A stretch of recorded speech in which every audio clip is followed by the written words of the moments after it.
कहानी है रामपुर गांव की, जहां के मर्द महिलाओं को हमेशा नीचा दिखाने की कोशिश में रहते।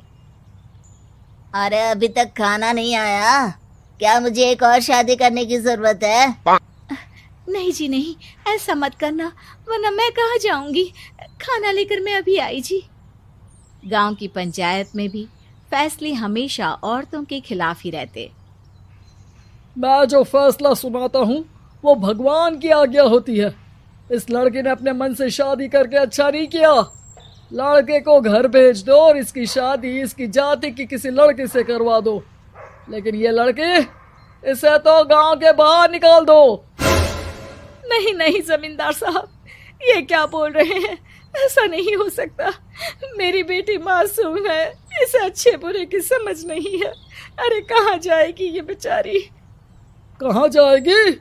इतनी चिंता है तो पूरे परिवार का गांव निकाला कर देते हैं। बेचारे पूरे बसे बसाए परिवार को गांव छोड़ना पड़ता है। चाहे जो हो, अगर बेटियों को कंट्रोल नहीं कर सकते तो गांव में रहने का कोई मतलब नहीं है। यहाँ औरतों को दब कर रहना होगा। कोई भी अपने हिसाब से कुछ नहीं कर सकता, सब ईश्वर की मर्जी से ही होगा। तभी गांव का एक आदमी दौड़ा दौड़ा आता है।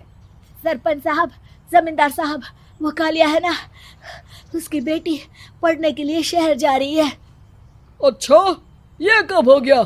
और कालिया की हिम्मत कैसे हो गई ऐसा करने की? लेकर आओ उसे और उसकी बेटी को।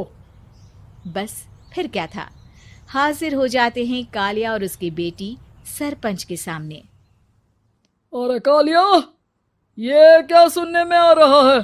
बेटी को इंजीनियर बना रहा है तू? और ये बता, गांव में तो स्कूल नहीं है, फिर कहां से इतनी क्लास पास कर गई तेरी बेटी? राधा, जो कि कालिया की बेटी है, उसे लगता है कि सरपंच उसकी तारीफ कर रहे हैं। सरपंच जी, मैंने ऑनलाइन पढ़ाई की है, डिस्टेंस लर्निंग से। सभी में मैंने अच्छे नंबर पाए हैं, जिसे देखते हुए शहर की इंजीनियरिंग कॉलेज में मुझे स्कॉलरशिप मिली है। वाह जी वाह, क्या होती है ये? पहले तो ये बताओ, फिर आगे की बात करते हैं। पूरा गांव राधा की बात सुन रहा था और राधा बोलती जा रही थी।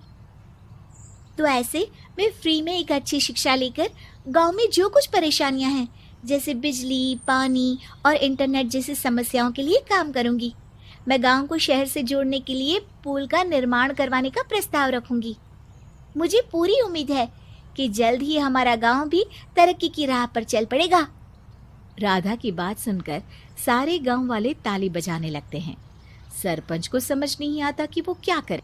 चुप रह नादान लड़की, गांव के खिलाफ जाने के लिए तुझे गांव से बेदखल कर दिया जाएगा, वो भी पूरे परिवार के साथ। और हाँ, अगर ठीक से गांव में रहना चाहती है तो ये पढ़ाई लिखाई छोड़ दे।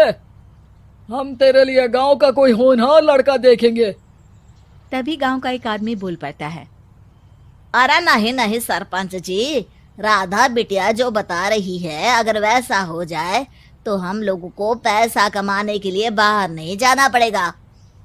हाँ जी, और ना ही कोसों दूर पानी के लिए भटकना पड़ेगा।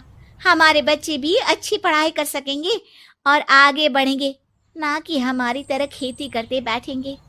क्यों गांव वालों, राधा बिटिया का साथ देना चाहिए ना। सरपंच देखता है कि गांव राधा के साथ है तो वो चुप हो जाता है। वो घर आकर अपने सलाहकार से बात करता है, जो बहुत ही चालाक किस्म का इंसान होता है। अरे सरपंच साहब, आपको बहुत ही होशियारी से काम लेना पड़ेगा। एक बार गांव तरक्की कर गया, यहाँ के बालक पढ़ लिए तो कोई ना पूछेगा आपको। और फिर ये जो बेटा और बेटी है ना आपके, इनको भी आम लोगों की तरह ही जीवन जीना होगा। हाँ, लेकिन करे तो क्या करे?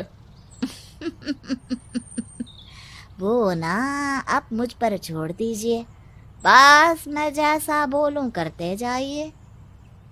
अगले रोज सुबह जब गांव वाले सोकर उठते हैं तो राधा के घर के बाहर और साथ ही वो लोग जिन्होंने राधा का सपोर्ट किया था, उनके घर के आगे लाल रंग से कल आऊंगी लिखा होता है। कल आऊंगी, यह क्या होता है? अरे यह तो खून से लिखा है, लगता है कोई भूत प्रेत या चुड़ैल का साया है। चलो सरपंच जी के पास चलते हैं। सभी सरपंच के पास जाकर उसे सारी बात बताते हैं। अरे ये तो बड़ी मुश्किल की बात है। चलो मैं एक बाबा को जानता हूँ, उन्हें बुला लेता हूँ। सरपंच बाबा को लेकर गांव के घर के बाहर जाता है। ओहो, तो ये वो चुड़ैल है जो उन लोगों को निशाना बनाते हैं जो गांव को बदलने का सपना देखते हैं। वो गांव को ऐसे ही संपन्न देखना चाहती है। वो नहीं चाहती कि कोई बाहरी यहाँ का कायाकल्प करे। क्या तुम लोगों में से किसी ने गांव को बदलने की सोच रखी है? तभी राधा की माँ रोते रोते आती है। मेरी राधा घर से गायब हो गई है। अरे कोई तो बचाओ, मेरी बच्ची कहाँ गई?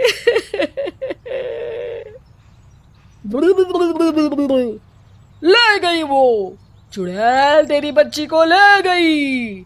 अब वो उसे श्रापित करके छोड़ेगी, उस पर चुड़ैल का साया हो जाएगा। तभी बुरी सी हालत में राधा भी वहां आ जाती है। उसके बाल चुड़ैल की तरह फैले होते हैं और कपड़ों में खून लगा होता है। सभी राधा को देखकर डर जाते हैं।